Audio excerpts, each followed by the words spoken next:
I just finished reading this book, The Power of Intention by Dr. Wayne Dyer. And this book has been on my list for a while. And it wasn't until I finished reading this book here, The Reality Creation Technique by Frederick Dodson, that prompted me to check out The Power of Intention. Because in the reality creation technique, he mentions that the technique to create your reality is really simple. All you got to do is two steps. Number one, state your intention. And number two is release counter intentions. So, counter intentions are the doubts and the fears and the reasons why you can't do something or why you can't manifest the reality you want. So, I wanted to understand, what does intention actually mean? And this book was the perfect one to dive into. And yeah, it was a really good book. He talks about co-creating your world your way. And what I found through Dr. Wayne's explanation of the book is intention. It's like the underlying force in the world that makes things happen.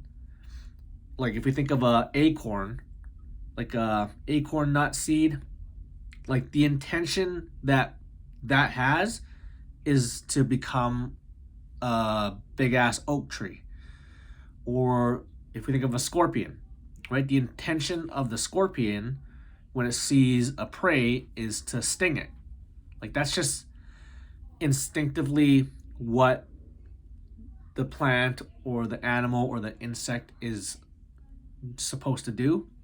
So with that in mind, if everything in nature, if our whole universe is built with intention and there's intentionality and there's like an order to things and we are part of the universe, then our intention is a force that we can direct to change reality or create our own reality and, you know, make things happen, as opposed to being a victim to it, as opposed to thinking that we're at the effect and not at the cause. So it's been a really good book. Had a few other notes here, you know, around that.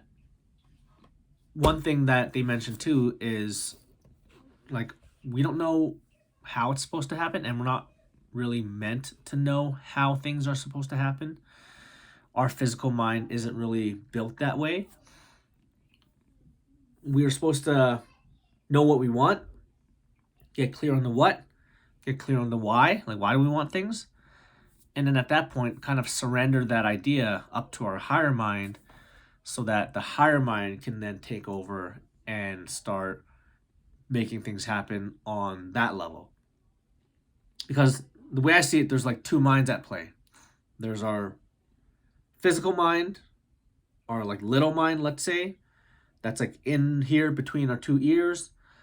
And then there's the outer mind, the outer intention, the universal mind that makes everything in the universe happen.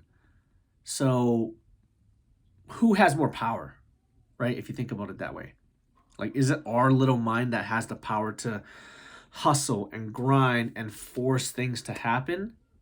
Like, yeah, it might work and it might work for some people. And if you go hard enough, then it might work for you. But for me, I'd rather team up with the universe and use it to help me co-create the reality that I want by kind of like putting orders in, right? Like I have the intention to buy land and build a school. So as long as I know that that's going to happen, like I've decided that's going to happen, I know that's going to happen. I know that the creative force in the universe, the intention of the universe that makes all this happen can help me make that little goal of mine happen. I truly believe that. So now I don't have to worry about how it's going to happen. I just know that it's going to happen and I've put that order in to the universe, and whatever happens, whatever situations or people or coaches or consultants or realtors, they're all going to show up whenever the time is right for me to realize that goal. And I don't have to really worry about it. I don't have to like focus on how it's going to happen, because focusing on how something's going to happen is really narrowing your attention on one path out of like an infinite possible paths that there are. So, I don't want to play that game, right? I don't want to limit the vast universe of infinite potentials to one potential and one way of doing things, because my physical mind wants to know how it's going to happen. Whereas I'd rather just have the intention that this is going to happen, surrender it up, let my higher mind and let the universal mind kind of take care of the rest. I'll just keep doing what I'm doing. I'll follow the breadcrumbs and the synchronicities along the way that moves me closer to that goal. And eventually it's just going to happen. So really cool way to think about intention and just the force that helps manage and create order and pretty much make up this entire universe. So recommend that book, definitely. And I'm excited to maybe check out some of Wayne Dyer's other books. I think this is the first book that I've read of his, and I know he's a really good author, and he's well known around this area. So excited to check out some other books of his. But yeah, until then, I will chat with you soon.